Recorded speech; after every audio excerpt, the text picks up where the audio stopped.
My name is Charles Miller. I'm the chair of the Los Angeles Climate Reality Project, and you have arrived at our April chapter meeting. And we're thrilled to have you here this evening. We look forward to talking about stuff going on in the world and having an in-depth discussion with our interview guests this evening and issuing a challenge to you as part of what we're doing tonight, also reviewing a project that we were just involved in. So we generally start by doing a couple things here. We acknowledge the fact that our Los Angeles region is on the grounds of the San Gabrielino Valley tribes, including the Tongva, the Chumash, and others. And we want to always be aware that those people were here first, and we need to engage with them as we can, and also respect the fact that that heritage is part of the tradition of this area. Also, just in terms of our normal protocol, I have my kind of a be cool speech, which is basically that everybody here is a volunteer. We're here because we care. We're here because we're committed to the process of trying to make the world a better place. We welcome healthy discussion. We welcome disagreement in a serious manner. What we're not interested in is people attacking one another just because they don't agree with them. So just, be cool and be supportive of one another because we're all here because we care. And that's why we're taking up a chunk of our Sunday evening doing this. And we want to thank everyone for doing that very thing, which is taking up some of their weekend to be here. We know you have lots of choices with your time. And it's a scary time with what's going on in our country, especially at the federal level. But climate change and our biodiversity crises and our water pollution issues, they don't take a break. We can't just hit the pause button because it's politically difficult in order to have these discussions in a given moment. In fact, I would argue that when we have the greatest political challenges is when we need all of you all the more engaged in with your fellow citizens, with your family, with your community, with everybody you can to talk about the fact that, our man-made conflicts don't really matter if the world is in jeopardy, and we have to do what we can to keep focusing on those larger issues. So thank you for being part of that conversation and part of that work. I want to talk first of all about our exciting event that we held yesterday. So we held a native species tree planting project for part of our Earth Day effort in conjunction with a number of other organizations. I'm going to share a few screen things for you guys here, and hopefully I'll get this to work properly. All right, you guys should see that. Give me a nod, somebody, if you're seeing it work. I'll get that. I got that nod. Thank you. So these are our coalition partners that we were part of, which included the Community Forest Advisory Committee of Los Angeles, the Palms Neighborhood Council, the Neighborhood Council Sustainability Alliance, the Verdant Venice Group, council member Katie Yaroslavsky, who is a council member of the district where this project was done, and Streets LA, which was involved in overseeing and approving the project, and quite frankly put us through a lot of hoops that we had to jump through. But hey, that's part of the process, I guess, in this. So the list here thing has 23 different tree sites. We ended up putting in 24, I'll be told, because there were some last minute adjustments. The number 12 you see on your screen was axed, and then we were able to add in a couple others in a couple other places. But this is a fairly compact area of one block and then half of another block. Where there were almost no trees whatsoever. And now we have shade canopy for that tree that will be coming from these young trees. And excitingly, we had 12 different species of native street trees that have never been really planted in Los Angeles as tradition, not never in a couple cases, but traditionally have not been planted in our city of Los Angeles. Some of them never, and some of them extremely rare. And I can talk your leg off if we want to talk about trees, but I won't do that exclusively tonight. But understand that here's the exciting thing. We have a biodiversity crisis. We have a climate crisis. We need shade canopy in our city. We have nearly 25% of the spaces available for trees in Los Angeles are open tree wells. But the majority of those are for challenging situations where the parkways are smaller, you have power lines, you have different things that make it so you can't just put in a giant tree that takes up a huge amount of space.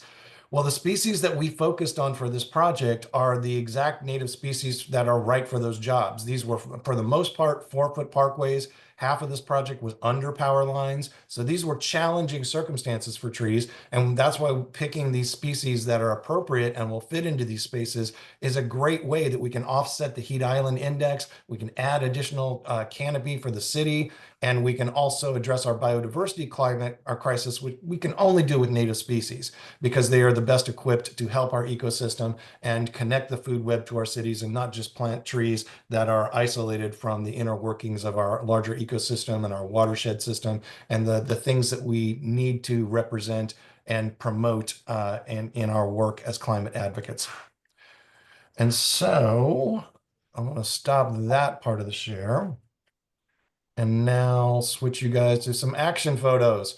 Okay, this one's kind of fun. And these are some photos that I got. I didn't take any photos yesterday. So these are photos that I've gotten from a handful of people over the last, let's say, few hours kind of a thing. So that's what you guys are going to see. So in this case, we can see kind of proof of concept, right? Because we were putting out the trees. I put the trees out at like 6 o'clock in the morning. And even before the volunteers started showing up, putting them in the ground, this guy was ready to, as you can see, there's a squirrel, if you're not noticing that, at the base of this Engelmann oak tree, who is ready for this tree to start producing acorns and ready to take advantage of this situation. So he'll have a few years to wait on the acorns for this small tree, but he's clearly ready to engage with nature. Thought you guys might enjoy that.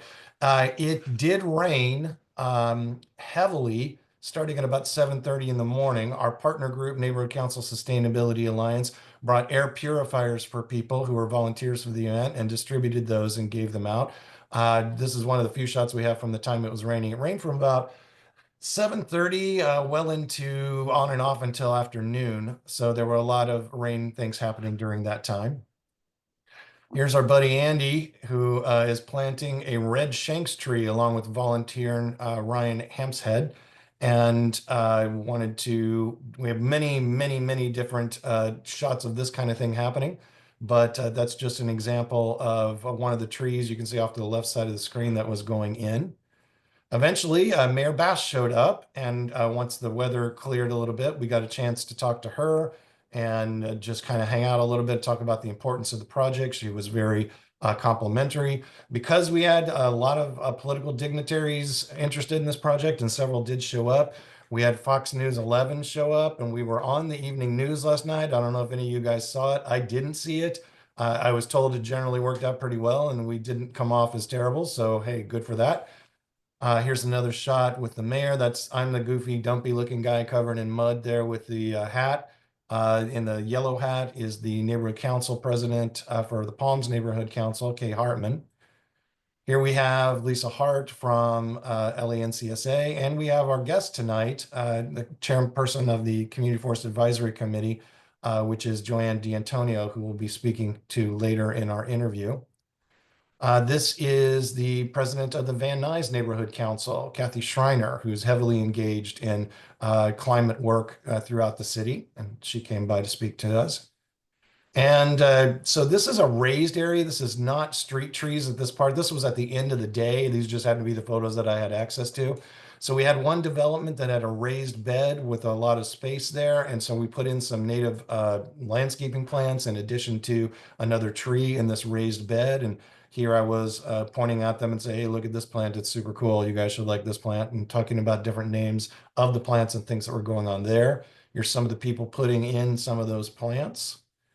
There you go. You can see that raised bed. There was a huge amount of weeds in this that the volunteers spent a couple of hours yanking those weeds out and dealing with all of that. And then we started putting in the cherry tree. That's a native cherry tree there, along with the other plants. Another shot of the plants, another shot of the plant going in. Here is council member for Council District 5, Katie Yaroslavsky. She came, and this is one of our smaller trees. Some of our trees were not as big as we had hoped, but we got the biggest ones we could get for some of these species. They're rare species, and so it was difficult to get some of them in much bigger sizes. So they're going to take a while to get bigger, but we staked them all and protected them later after this. And Councilmember Yaroslavsky was very generous with her time. She stayed for, I believe, an hour and really engaged with everybody who wanted to discuss things with her. Here's a little close-up of one of the small trees, Western redbud, and I think that's what I've got for the share of our event yesterday. So thank you so much to all of you who did come. This was our Earth Day event for 2025, so it was a big deal for our chapter. We'll try to do another really cool thing next year, and I hope you were able to attend that if you weren't able to attend this. And certainly, we greatly appreciate everybody who did show up. So thank you so much for being part of this organization. And if you weren't able to attend, we appreciate you too, because you were part of this organization, and that's how we're able to do these things. But we now are going to transition to our wonderful and very pleasant guest, my friend, Joanne D'Antonio, who is going to be our Climate and Movers Shaker guest this evening. We're going to interview her, talk about a little bit of her background. Andy, could you bump us to the spotlight now and we'll start the interview? Thank you. And so, Joanne, welcome. Thanks so much for being here. We really appreciate you. Joanne is currently the chair of the Los Angeles Community Forest Advisory Committee. She's also the founder. Could you bump me up as well, Andy? She's also the founder and the current chair of the Los Angeles Neighborhood Council Sustainability Alliance Trees Committee. She's an advocate in many other areas of well and life, and well, I'll let her tell you in the interview. So welcome, Joanne. Thanks for being here. Thanks so much. It's good to So be Jen, here. yeah, it's good to have you. So we had you out in the rain yesterday, and we appreciate you, leading that project and coming across town to see the fruit of your labor, because it is your Community Forest Advisory Committee that pushed that pilot program that we were thankful to be able to be part of yesterday. And so thank you for doing that. Before we start the in-depth thing about your background, do you have any sage words about that event, and where you think we stand on those kind of pilot projects? Yeah, I think that the photos were some of the smaller trees that were planted. There were some larger ones. We have some, as you said, hoops to jump through for urban forestry. Um, my vision is to somehow commandeer the tree guarantee fees so that they're not planting, they're collecting these fees, urban forestry is collecting fees, and they haven't been able to plant the trees. And it's a watering problem. But what was fascinating yesterday was I was over in the tent with the sign-up sheet for neighbors to come along and sign up to water. And we must have had over a dozen people sign up to take care of watering. These are people that live there and they want to be part of keeping these trees alive. They were very excited to have these trees on their block. And there was just a sense of joy there. I mean, I was surprised because I, figured that it would be almost like an invasion, we tree planters coming in and one house was having a party and and people came from that party out to the tent and started talking to us and signed up and said, no, we want to be involved.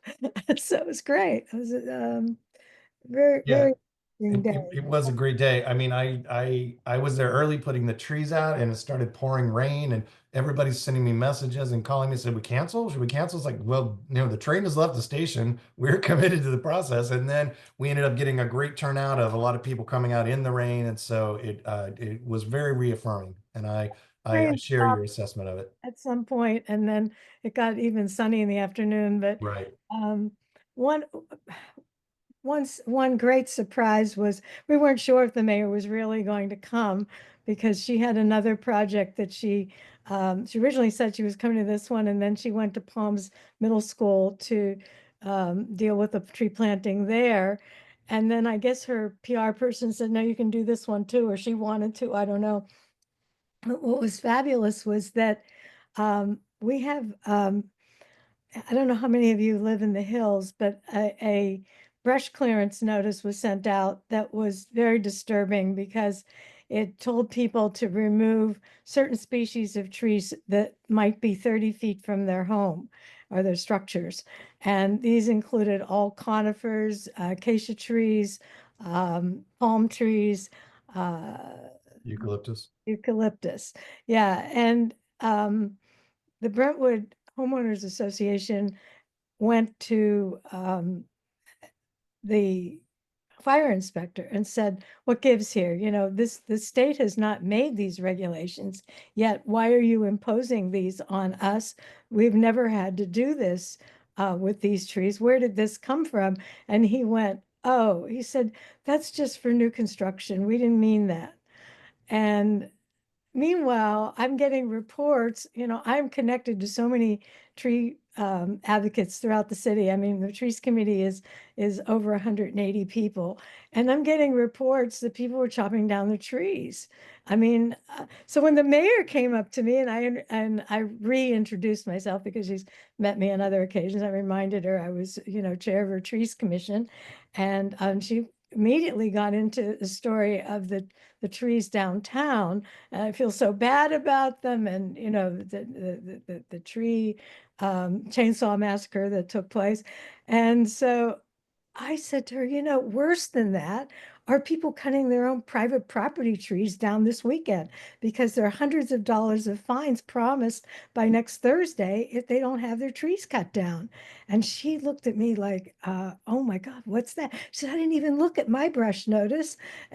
I said, well, you know, we need to do something. I said, I've been in touch with your deputy mayor Thursday night. He delegated to someone on, I told her who, on Friday, who was supposed to send out a retraction because the fire inspector sent out a retraction, but only to the Brentwood homeowners.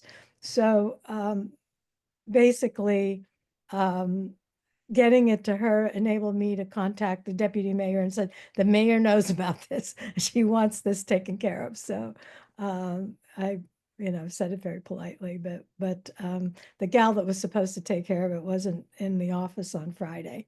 So we lost this weekend. Anyway, it was for me, it was wonderful that we were able to have her there and get some work done, you know. Yeah, yeah, absolutely.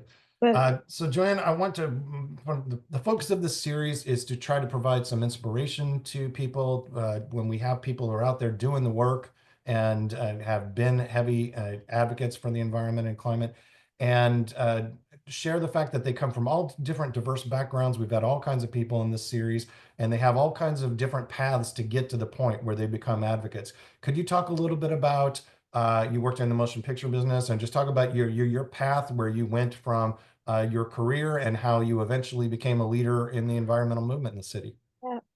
Well, I've had multiple careers. I mean, I started out in film sales to colleges, and as I was telling Charles the other day, the skill that I took away from that is sales, and I learned how to sell people who don't agree with us, people, environmental people like us, on various issues that we need to, you know, promote. And sometimes it's just finding the right tact, you know, the right inroad with them that'll hit. And I learned that doing sales for 8 years for Universal, for various film companies. Um, then I decided, I moved out here and went into um, film editing for the most part, did a little production work. And I actually spent my whole career doing that, but I did a lot of leadership kinds of things. Like I was on the board of the Motion Picture Editors Guild, and I and did various things. When my son was in school, I was president of the Magnet Friends of the of his magnet. And so I just all those things. And then how did I get involved with trees? Well, one day we decided that because my mother had come to live with us, we had to move from our house in the hills in Hollywood Land, and we decided to move to the valley. And I picked this house that we're living in now because there were these two magnificent trees outside the second floor window that were across the street, and they were liquid amber trees, and they had never been pruned, and they were just gorgeous. They were 60 feet high.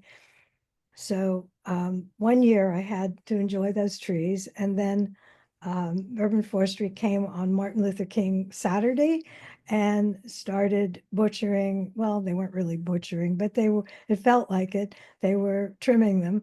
And they did what they call crown reduction, which is take it off the top. And I was so upset. I was standing under one of the trees and calling the council office, but it was Saturday, trying to figure out who to call. Do I call tree people? Who do I call?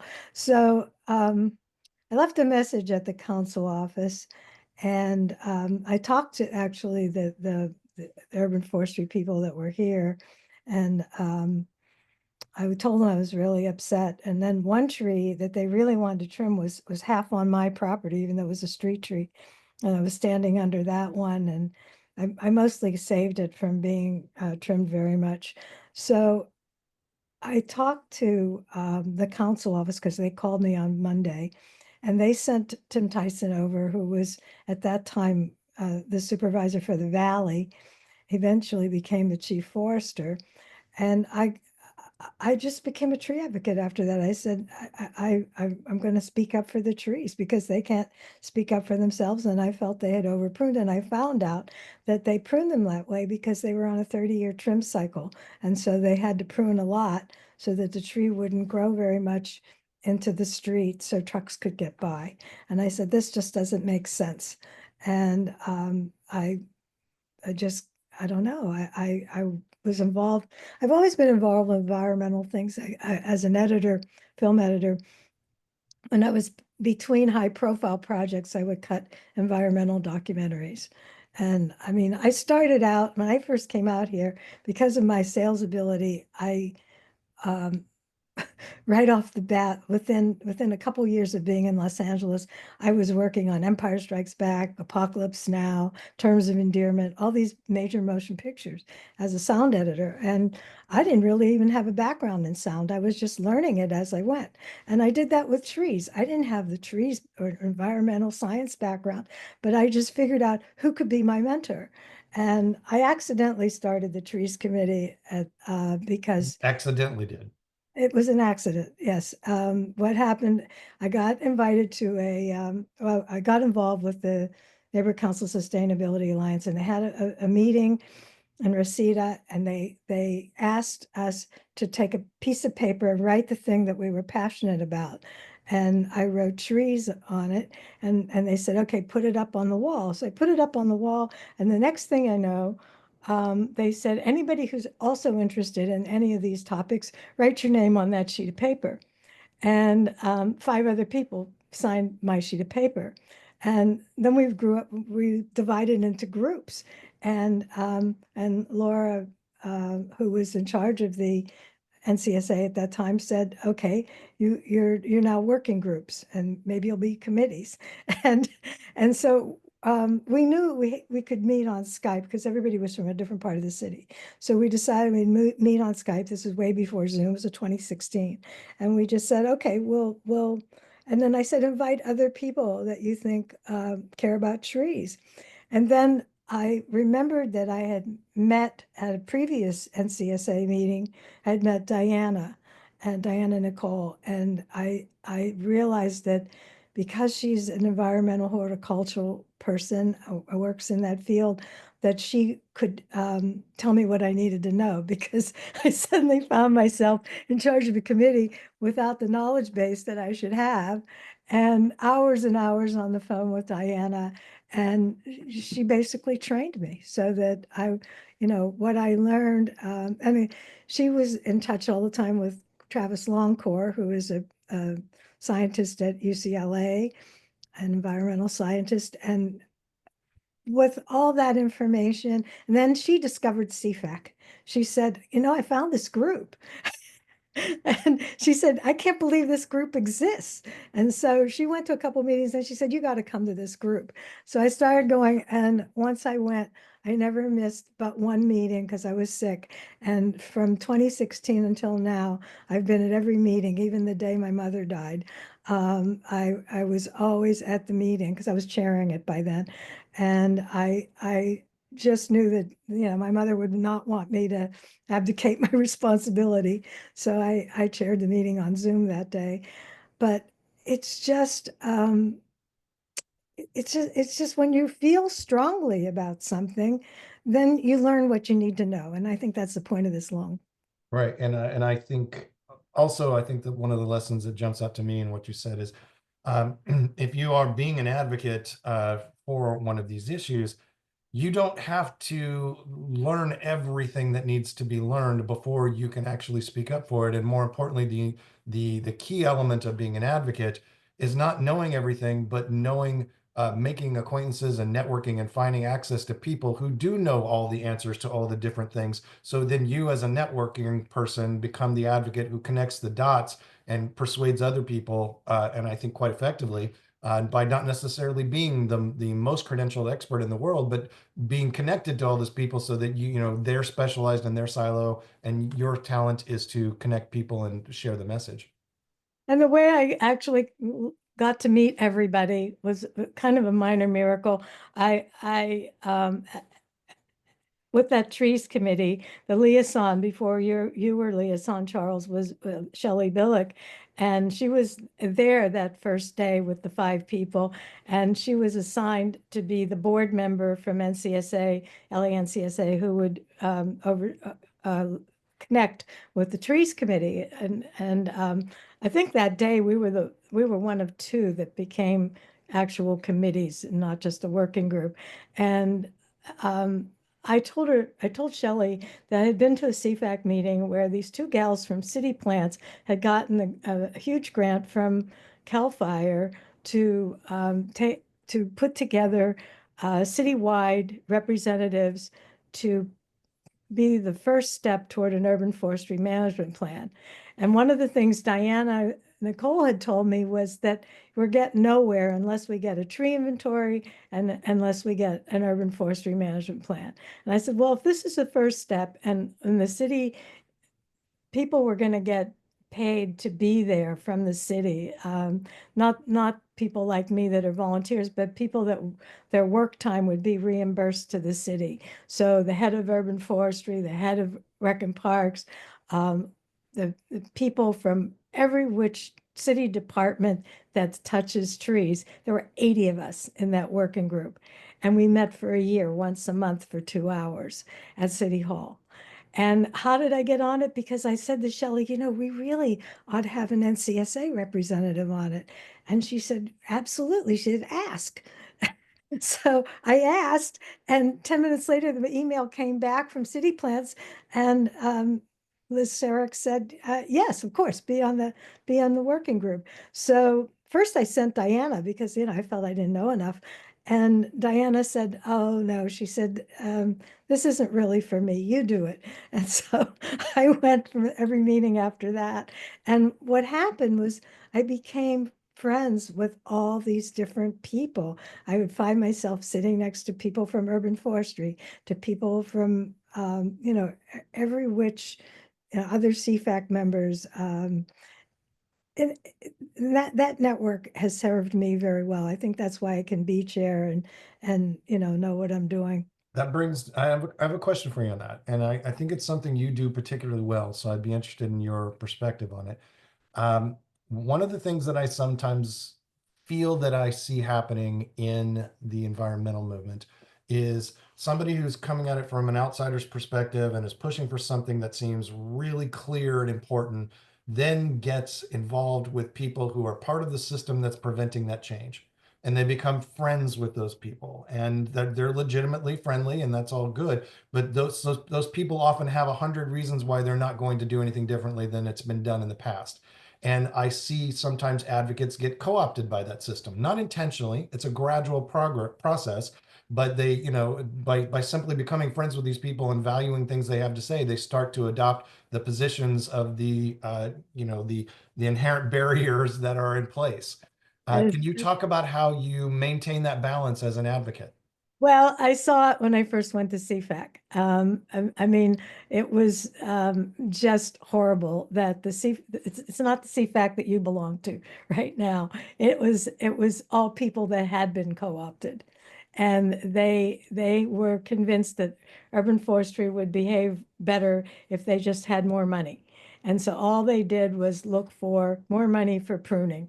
And of course, pruning for me was like, the thing that I didn't want to see happening, even though I know now more why certain pruning for trucks is necessary. You don't want the trucks hitting the trees.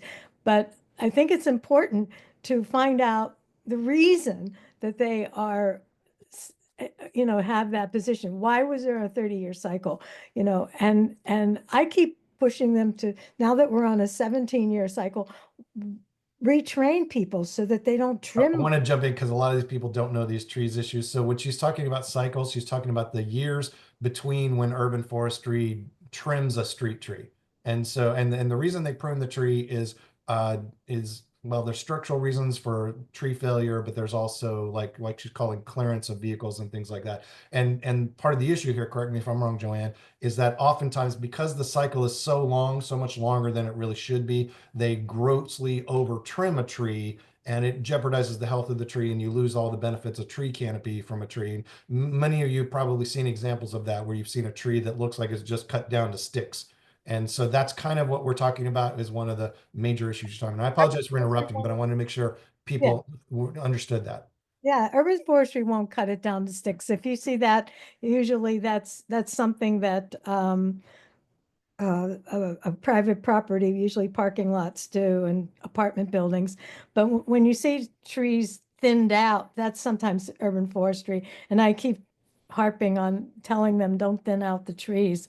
They're worried about, high winds knocking the trees down. But I said, that isn't so much an issue if you just leave the canopy alone. It's not, you know, I don't know. It just seems like, just from what I know from physics, it doesn't seem like it should be a problem if the tree has a big canopy, as long. There's good data to support that it's a very rare event that you can't always anticipate. Right. Right. And I've seen trees blow down because they've trimmed all the way up and just left it like broccoli.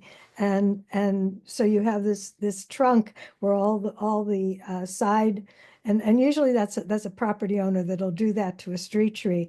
And then my councilman, first meeting I had with council member Nazarian, who's inherited me as his CFAC representative, said, the tree fell on the house in Toluca Lake during the high winds in January. We should top all the trees so that this doesn't happen. And I'm there trying to explain to him that topping isn't going to solve it. And so I ended up doing forensics on that tree to find out just what happened. I mean, there are arborists on CFAC, so, I can ask questions of people. And we figured out, we looked historically at the Google Maps and to see what happened to that tree over the years. And we discovered that somebody had pruned up the sides of the tree, so that it just had a tuft of branches and leaves at the top. And so, it also at one time had a second tree next to it that they were intermingling to hold each other, steady because they were very tall. And somehow someone took out the other tree. So it was a single tree that was there like a big stick. And then, it just, the little topping on it caused it to, in the wind, to go down and it hit the house. So it's tree education is such a big problem that people think they know what should be done to tree. Oh, I prune my tree every year. Well, not every tree needs to be pruned every year. I mean, it depends. I mean, every species has a different, pattern that you need to adhere to. Right. And the old phrase, to paraphrase another expression, no tree is an island. They do exist as connected to other trees, connected to the ecosystem, soil health. It's all a larger thing. And we often have to, as advocates, talk about how things are systems, and systems are extremely important to biodiversity. Yeah, early on, one of the tree advocates handed me, he said, here's a book, A Secret Life of Trees. Everybody was trying to educate me so that I'd be able to do this work. Joanne, can you talk a little bit about one, and I want to open it up to our attendees here of questions, and I see a number of questions have already been in the chat, so I'm going to let them ask those directly of you. But can you talk a little bit about the just the political process of being an advocate for our members here who work in lots of other areas of environmentalism, but they're similar with respect to challenges. And one of the things that we all deal with, and I ask this of every single person who's been in this series, what do you do when you have gone through a process where you've been working on something very, very hard and you just keep getting the wrong answer? You keep being told no, and you keep running up against a brick wall essentially, and you don't know how to get around it. And it's an essential thing for your cause and what you're working on. And you personally have to kind of find a way to reinvigorate yourself and keep fighting the fight. And that's a difficult thing to do. And it's sometimes something that takes away the enthusiasm from a lot of people who are especially new at advocacy. When they hit these walls and they're being told, nope, that's the way it is, tough luck. What do you do when you run up against a barrier like this and you have to personally find a way to kind of reassess and recollect? And I'm not asking so much about the political choice you make. I'm asking about the personal choice you make to stay engaged and to stay interested and to keep fighting that fight. Well, I always see it as a challenge. I also look for ways around it. How to, um, if someone is particularly problematic, who else can I talk to that is involved with this?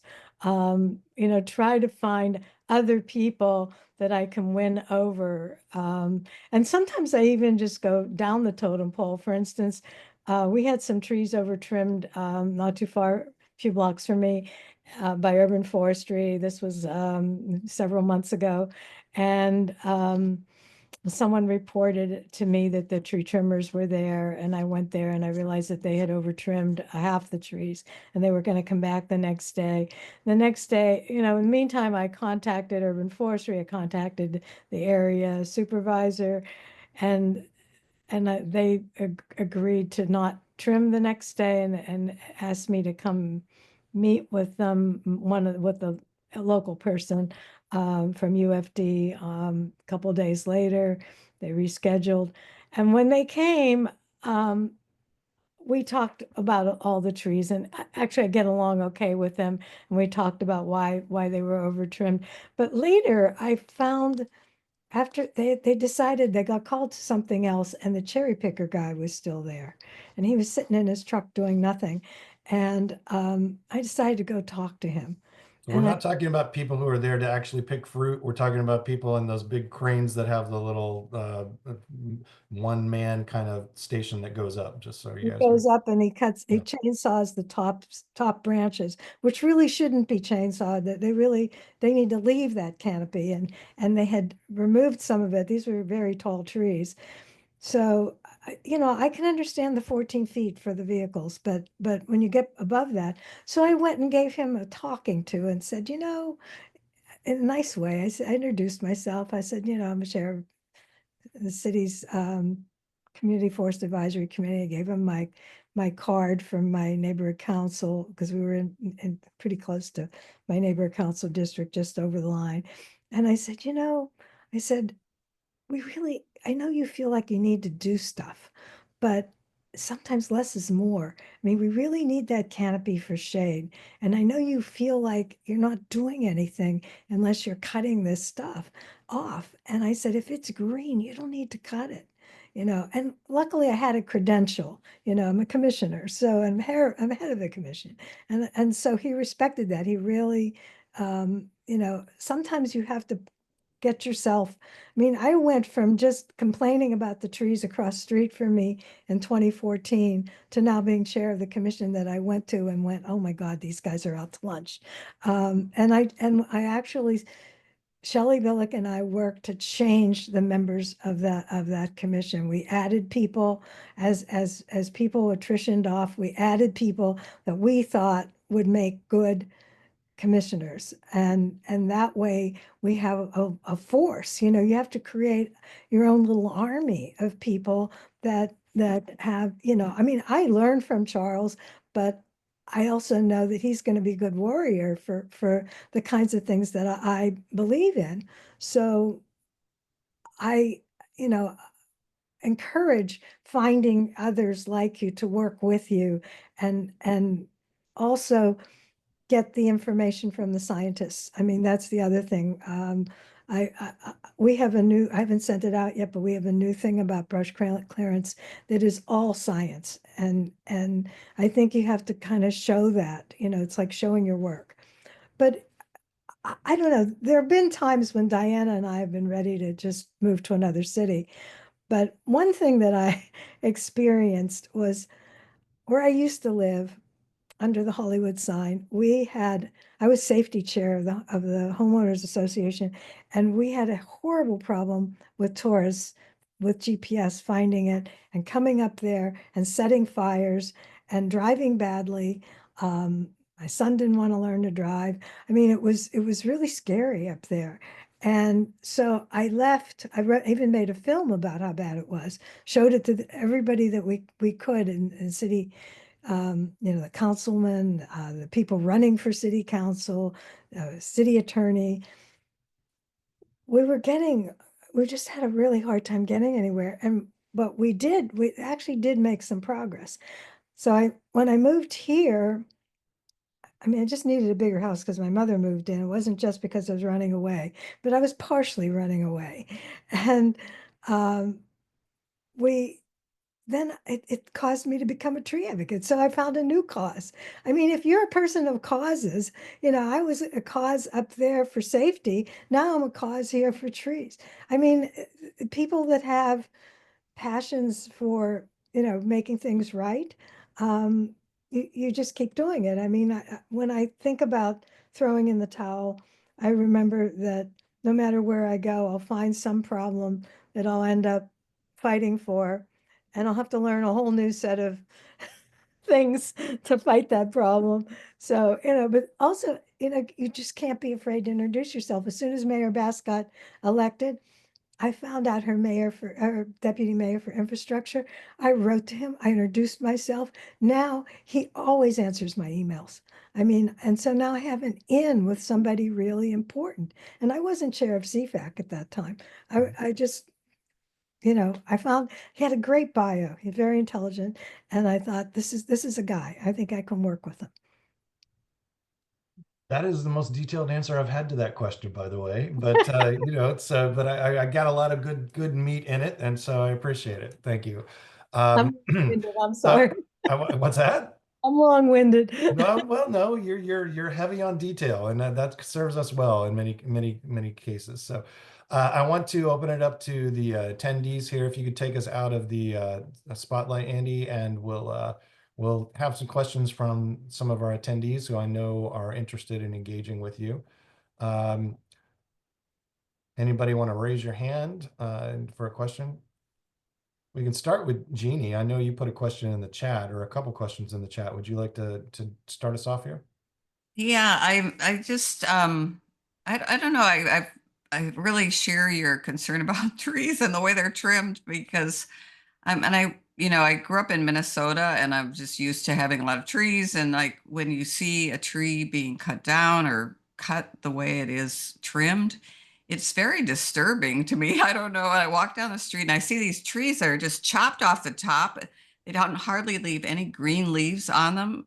Is that the right way to trim a tree? I mean, what is the right way to trim a tree that, where it flourishes? I don't know. It The seems answer like the people that are doing it don't know about botany or something. I don't know. You're right. It's the International Society of Arboriculture says that no more than 25% of a tree should be trimmed. And unfortunately, that's not followed by um, private property owners who who do the worst trimming in the city. And urban forestry will violate it to make space for trucks. And while they're there, then they start trimming up above. And they don't trim as badly as the private property, but we just don't have a way of educating them. I've been trying to do a banner campaign to show people the right and wrong way to trim trees. I just keep running out of bandwidth because always, I think on a Monday that I'm going to go in and I'm going to start some new way, the banner campaign, whatever. And then suddenly some bomb gets dropped on me, like last Monday, the tree massacre, Easter massacre downtown, the tree massacre, someone going with a bicycle and a chainsaw. I mean, 9 o'clock Monday morning, member of the Community Forest Advisory Committee is on the phone with me saying, did you see the news? Did you see this? And then I find out that no one's answering the phone over the weekend. It's Easter Sunday. No one was answering Urban Forestry's phone. There's no enforcement. I've had an enforcement committee. Urban Forestry's agreed with me that they need enforcement, but unfortunately, there's not funding for it. So, I mean, it seems like the education is needed for the people that are actually doing the tree trimming. I don't know. There's like several layers of it. It's like the value of just absorbing carbon in our environment, but also the tree canopy that kind of reduces the temperature, helps ameliorate the temperature warming that we have. And I mean, I don't know, is there I know that you work heavily on this and I know I'm just like an observer, but like isn't there a way to educate just the people, the staff that are doing this so that well, they Urban forestry, we've re-educated them to some extent, so they're not taking anything off the top anymore. No, Hmm. Hmm. they're not doing that. Um, they are they're thinning less, and they're doing their trimming is at least it's as comparable to some of the other towns around here, Santa Monica or whatever. It's not radically different. They thin a little bit more than those, but the really serious, egregious tree trimming is happening from property owners who hire, any guy with a chainsaw and a truck, and they're not even licensed, and they will do just what the property owner says. And property owners are always scared that the tree's going to fall on their property, so they want to get it down as much as possible. Now CFAC is sending out letters to people that overtrim their trees, telling them that was the wrong thing to do.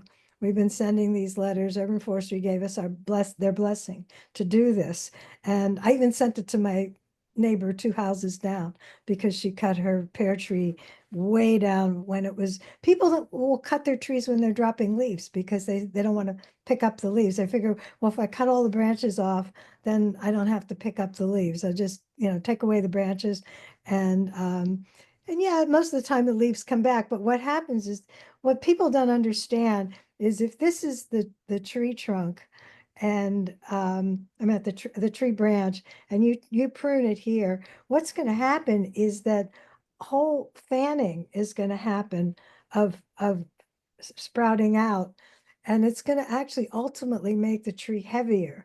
And so it's going to make it more dangerous than if you just let Mother Nature alone and kept the tree the way it was. So I'm trying to get this education out. If I had, if the city behaved better, I would have more time to devote to that. Now, the education is a factor in the urban forestry management plan. If we ever get that through, we have to get it financed. But the plan is being written and there is an education element in it.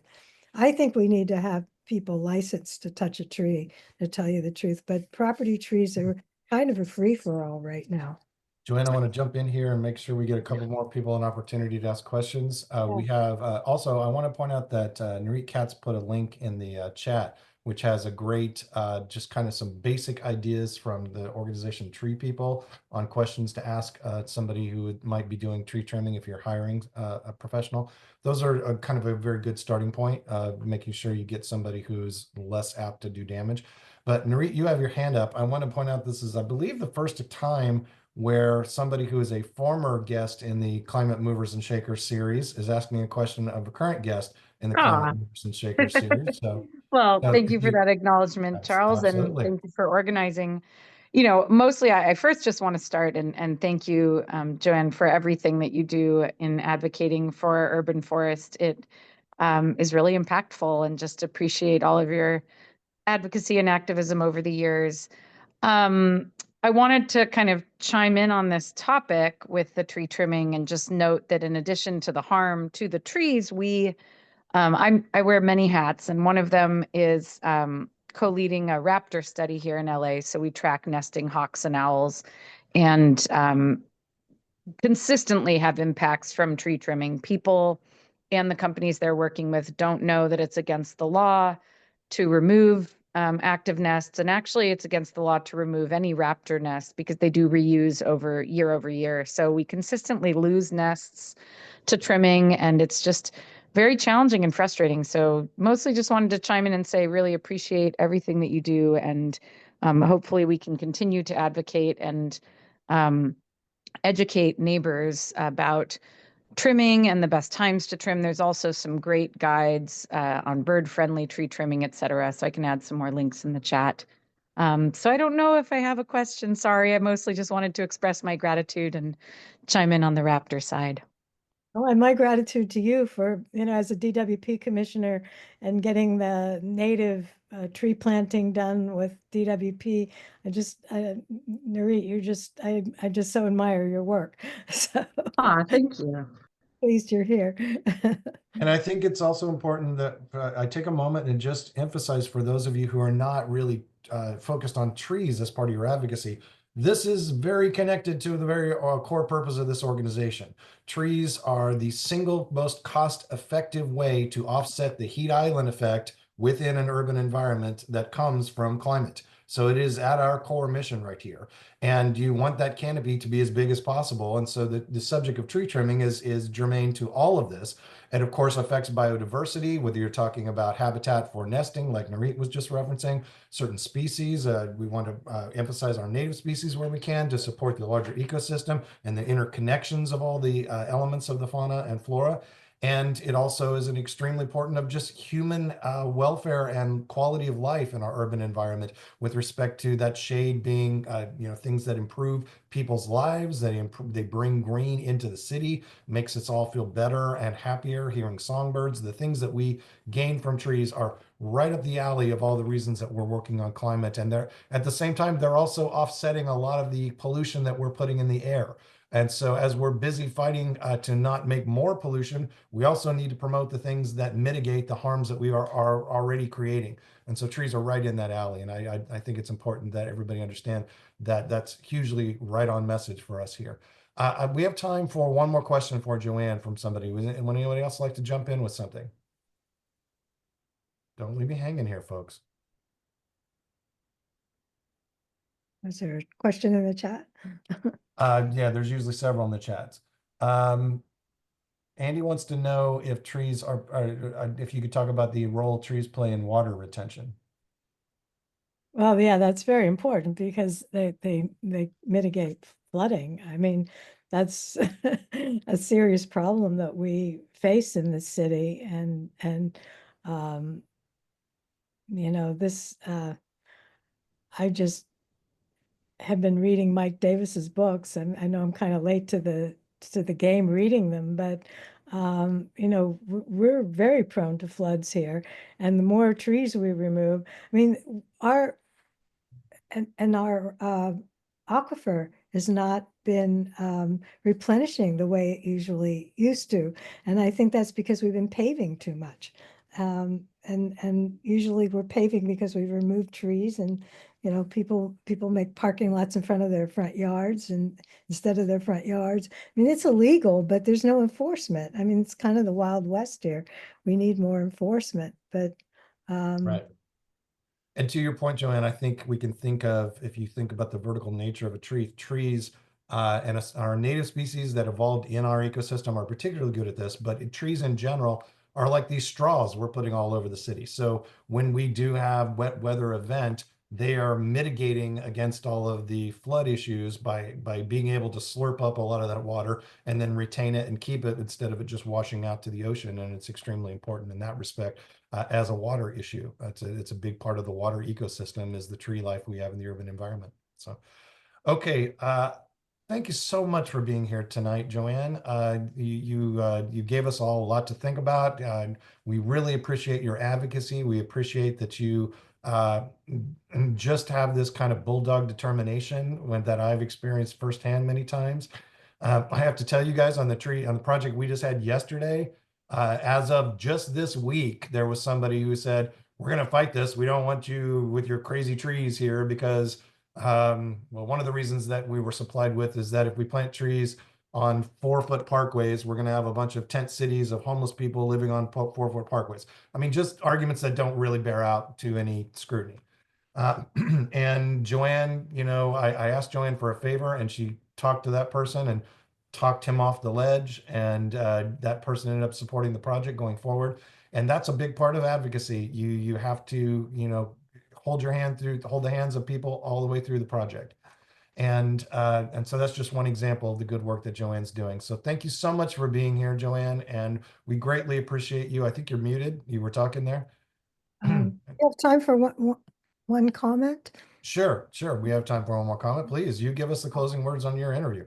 Well, I just want to say that sometimes when you think you're not getting anywhere, a surprise happens. And one happened to me when I was in my early time on CFAC.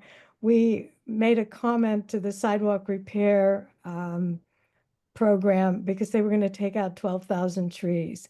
And our 27-page comment that was worked on by 4 of us, 4 CFAC members, we learned how to do a CEQA comment where you bring in the science and you footnote it and so this 27 pages went through every which reason, not why it was going to affect the environment to lose 12,000 trees over 30 years. And two members of the public decided to sue the sidewalk repair program for taking out this many trees. And they won the lawsuit, based on CFAC's comment. The CEQA judge said, this program needs to find alternatives. And the part that he liked the best in our comment had to do with birds and had to do with the fact that we were on the Pacific Flyway and that it was important to not deprive the birds of the trees. So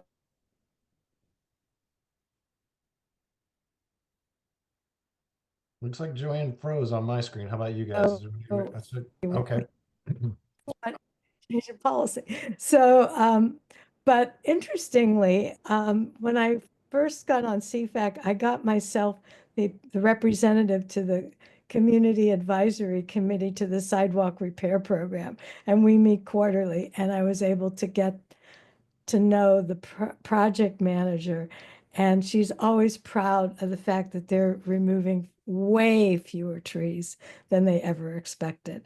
And I think sometimes just with relationships, all different things, it's a confluence of things, you do your comments, you think, oh, maybe that didn't do much. They're still doing the program, but you never know, so here we are, this many years down the line from 2016 when it was proposed and passed, we now are taking out way fewer trees.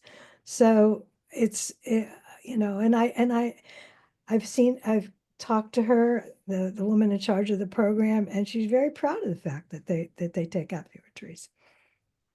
Well, keep fighting the good fight, Joanne. Thank you so much for doing that. I want to remind everybody that we will not have a chapter meeting in May because we have our May committee challenge, which means you do still have a chapter meeting in May. It's just going to be of your own choosing because you're going to go to a committee meeting and check out what's going on in the committees and get involved in the actual knuckling down work that we're doing.